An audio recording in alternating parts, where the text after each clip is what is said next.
Hey, what's up? I just tore this Holmes Blizzard ×2 up. Got it from the thrift store for $2 as is. Only one fan really works, and that would be this one.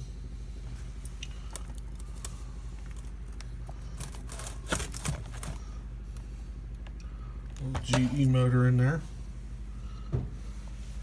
This one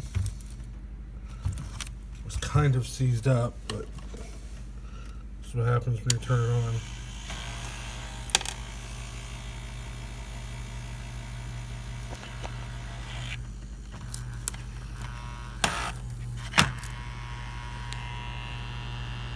Not spinning nearly as strong as this one.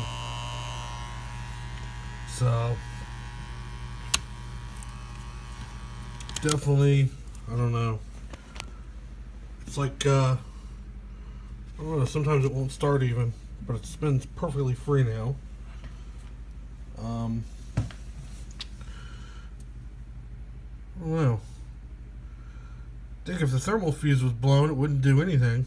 It doesn't smell burnt. This feels a little bit crunchy down there, but I don't know. We'll see if I got another motor for it or if I can get it to work. Oscillates. And it's broken. So we broke the tab off it. There's the blades. Crazy freaking filthy. Here's the front. Thought this thing was a heater at first, but it's a fan. A very abused, trashed fan. So I'll do another video of it when I get it put back together.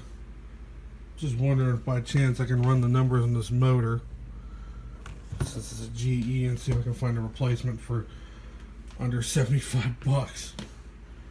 So I don't know. I just figured I'd do a quick video on this. Thanks for watching.